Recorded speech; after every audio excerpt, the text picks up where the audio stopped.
नमस्कार। साहित्य तक बुक कैफ़े की टॉप 10 श्रृंखला में आज मैं यात्रा संस्मरण के साथ उपस्थित हूँ।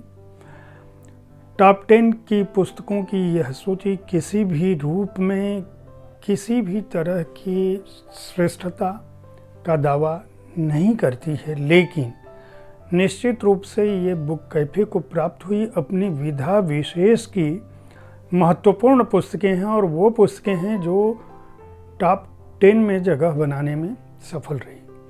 मैंने पहली बात इसलिए कही क्योंकि कोई ज़रूरी नहीं है कि सारे प्रकाशकों की सभी पुस्तकें हमें प्राप्त हुई हों।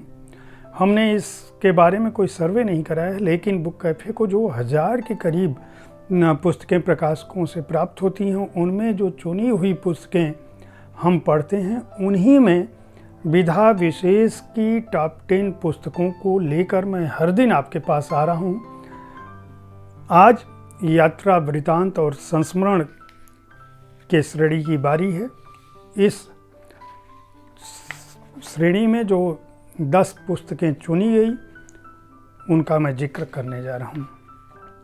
विलायत के अजूबे, मिर्ज़ा शेख एहतेशामुद्दीन की यह पुस्तक 1766 में यूरोप की उनके द्वारा की गई यात्रा का वृतांत प्रस्तुत करती है।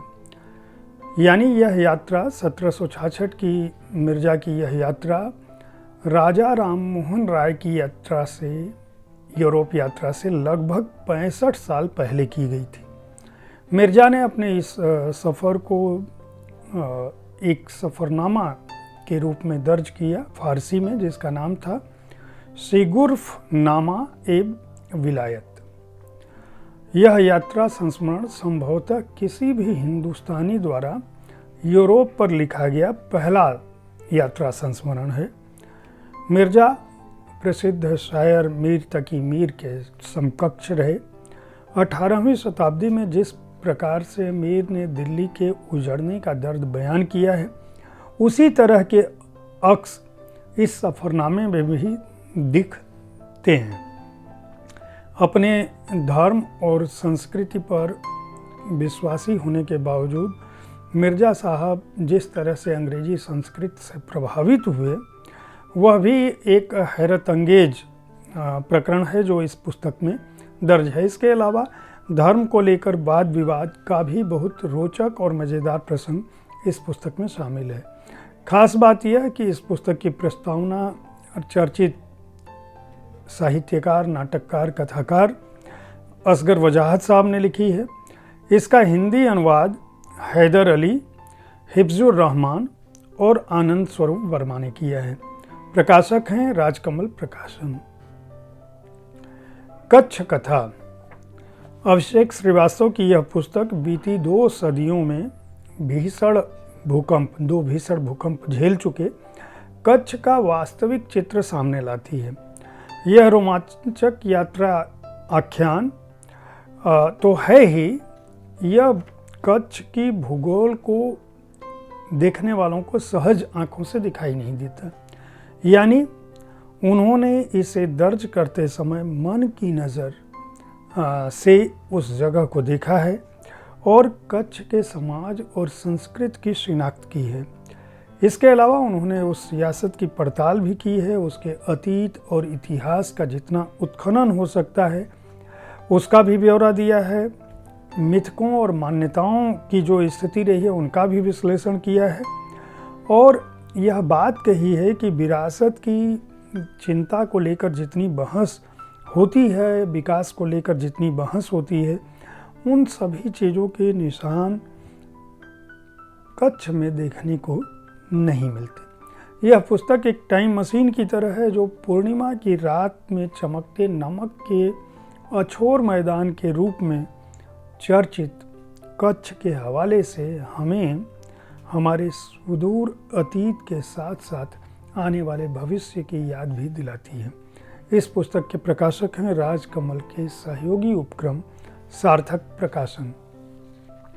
शहरनामा जबलपुर, दिनेश चौधरी की यह पुस्तक जबलपुर शहर को एक अनूठी दृष्टि से देखती है और यहाँ पैदा होने वाले, यहाँ रमने वाले और इसमें रहने वाले लोगों का यादगार कोलाज अनोखे ढंग से प्रस्तुत करती है।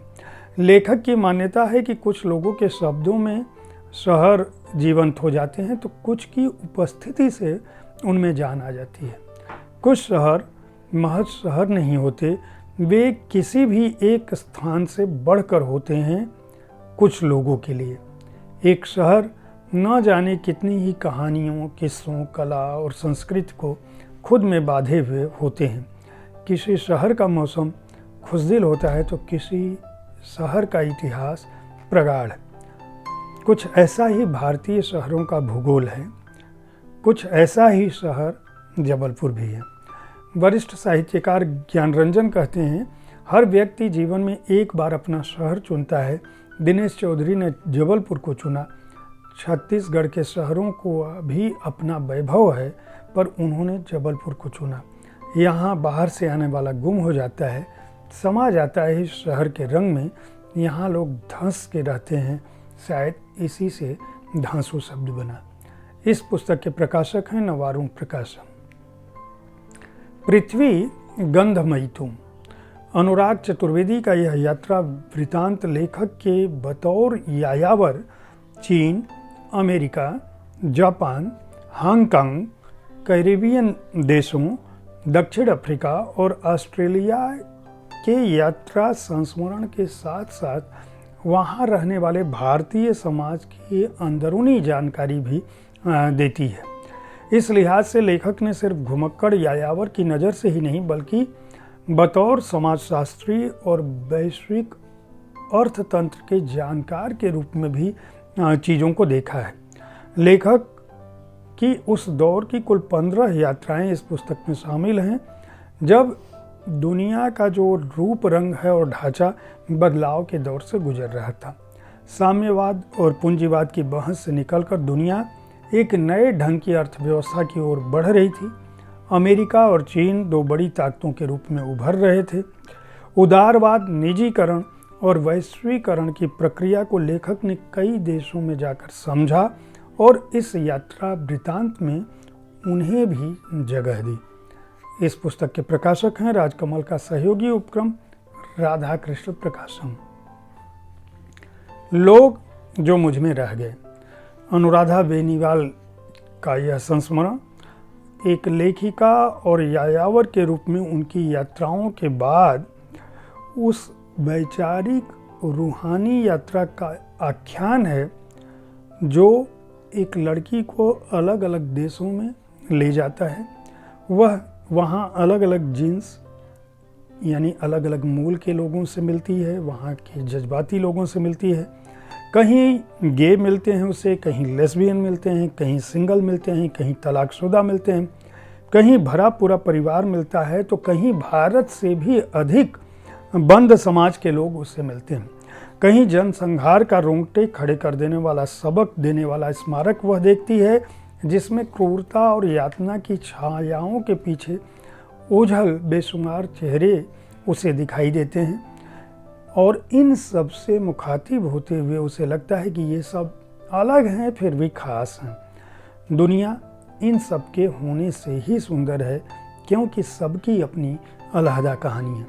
लोगों से जुड़ने और जोड़ने को बेहतर मनुष्य होने की निशानी मानने वाली बेनीवाल यह मानती हैं कि यात्राएं उनको पवित्र आत्माओं वाले श्रेष्ठ लोगों के पास ले जाती हैं जो उनमें रह जाते हैं। इस पुस्तक के प्रकाशक हैं राजकमल के सहयोगी उपक्रम सार्थक प्रकाशन। खाना बदोशियाँ, यारों संग तफरीह। पंकज भार्गव की यह पुस्तक लेखक पत्रकार भार्गव की अपने दोस्तों के साथ अपने सपनों के देश नॉर्वे की पहली यात्रा और उसके बीच आए हुए फिनलैंड और स्वीडन की यात्रा के बारे में बताती है। यूरोप के बर्फ़ की चादरों से ढके इस इलाके को बचपन से अपने सपनों में देखने वाले लेखक को वहाँ परियां उतरती हुई महसूस होती थी। लेखक को जब अवसर मिला तो उसने सैलानी और यात्री के रूप में इसी देश में जाना तय किया और न केवल वह गए बल्कि उस यात्रा को अपने अंतर में, अपने दिमाग में दर्ज करते रहे और बाद में यहाँ लौटने के बाद पुस्तक के रूप में उतार दिया। सैलानी की रुचि केवल स्थानों को देखने में होती है, लेकिन यात्री की रुचि व्यक्तियों, परिवार, समाज, वहाँ के खान पान को जानने और समझने की भी होती है, क्योंकि यात्री यह जानते हैं कि नगर का विकास नागरिकों का विकास नहीं होता। वे नागरिक ही होते हैं जिनके मन, मस्तिष्क और हृदय में संस्कृत सभ्यता के फूल खिलते हैं और उनका मूल उनमें टिका होता है। लेखक इस बात को मानते हैं और बखूबी अपने यात्रा संस्मरण में उसको दर्ज करते हैं। प्रकाशक हैं वाणी प्रकाशन। ओ फकीरा मान जा। दयाशंकर शुक्ल सागर की यह पुस्तक केवल यात्रा कथा नहीं है, बल्कि लेखक की एशिया, यूरोप, अमेरिका, अफ्रीका और ऑस्ट्रेलिया के विभिन्न देशों की यात्राओं के दौरान वहाँ के इतिहास, संस्कृति, समाज, साहित्य और राजनीति के पस मंजर को भी सजीव करती है। इसके अलावा यह पाठक को बहुआयामी लैंडस्केप में मानवीय भावनाओं, प्यार, नफरत, खुशी, गम के फ्रेम के भीतर भी जकड़ती जाती है। इस संस्मरण के साथ आप लेखक के साथ उन अनदेखी गलियों में टहलने लगते हैं जो लेखक के भीतर अब भी अपने सन्नाटों और शोर के साथ जीवित है। फ्रांस के राजा की सजाए मौत हो, नेपोलियन की प्रेमिकाएं हों, काफका की चिट्ठियां हों, अफ्रीकी नागरिकता पर अपने को हिंदुस्तानी बताने वाले अफ्रीकी हों, चीन के मकाऊ का जुआ घर हो, अमेरिका के कभी रिटायर न होने वाले और 80 से पहले सीनियर सिटीजन न कहलाने वाले लोग हों, लेखक इन सबको दर्ज करता है और उनको अपने पाठकों के सामने रखता है। इस पुस्तक के प्रकाशक हैं राजकमल के सहयोगी उपक्रम राधा कृष्ण पेपरबैक्स। पगडंडी में पहाड़। जेपी पांडे की यह पुस्तक बताती है कि पर्वतीय अंचल का सौंदर्य जितना अनूठा है, संघर्ष उतना ही कठिन। हिमाच्छादित पहाड़, उनमें उमड़ते घुमड़ते मखमली बादल, दूर तक कलकल करते झरने, सरिताओं के स्वर देखने सुनने में जितने मनमोहक होते हैं, वहाँ का जीवन उतना ही कठिन होता है। कभी भूस्खलन तो कभी बादल फटने जैसी घटनाएं आमतौर पर देखी जाती हैं। सुख सुविधाओं की पहुंच पहाड़ों में अत्यंत दुर्लभ है। ऐसे स्थानों में पर्यटन का रोमांच अपने आप में चुनौतीपूर्ण, आनंददायक और कौतूहलपूर्ण होता है। लेखक ऐसे स्थानों पर भ्रमण के दौरान न केवल पहाड़ों की बसावट और खूबसूरती को कलमबद्ध करता है, बल्कि दुर्गम स्थानों में विचरण करते हुए अपने यात्रा वृतांत को भी आगे बढ़ाता है और पहाड़ों की रानी मसूरी से होते हुए झड़ी पानी फॉल, संगम फॉल, परिटिब्बा होते हुए 4 धाम की यात्रा पर लोगों को ले जाता है। इस पुस्तक के प्रकाशक हैं राष्ट्रीय पुस्तक न्यास। खुश देश का सफ़र। पल्लवी त्रिवेदी की यह पुस्तक अनूठी, यायावरी, दिलकश दस्तावेज है।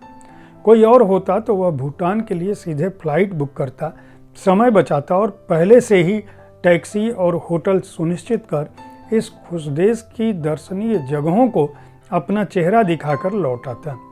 पर पल्लवी ने पर्यटन की पुरानी लीक को पकड़ने की बजाय अपने दोस्तों को चुना और सड़क की राह पकड़ी।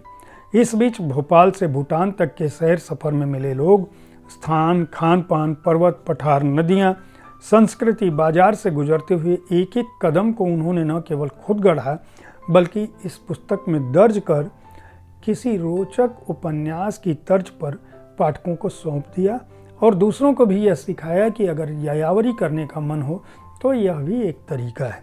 इस पुस्तक के प्रकाशक हैं राजकमल के सहयोगी उपक्रम सार्थक प्रकाशन। इस यात्रा वृतांत और संस्मरण में जो आखिरी पुस्तक है टॉप 10 में, वह है देखो हमरी काशी। हेमंत शर्मा की यह पुस्तक काशी की संस्कृति और बनारसी जीवन का अनूठा संस्मरण है। इसमें वर्णित व्यक्तियों के जरिए काशी की संस्कृति, परंपरा और उसकी जीवन धारा की खोज की गई है, जो सदियों से सामाजिक सांस्कृतिक जीवन के अपरिहार्य अंग रहे हैं। इस संस्मरण में शामिल पात्र चाहे जो हों, वे सामाजिक जीवन में साधारण भले माने जाते हों, पर कथा में वे असाधारण हैं। यह शास्त्रीय, शिष्ट और अभिजात्य काशी की खोज भर नहीं है, बल्कि उन काशी वासियों की भी कहानी कहती है जिनके बारे में अब तक लिखा नहीं गया। इसमें वह काशी नहीं है जिसे लोग जानते हैं, इसमें वह काशी है जिसमें लोग रहते हैं।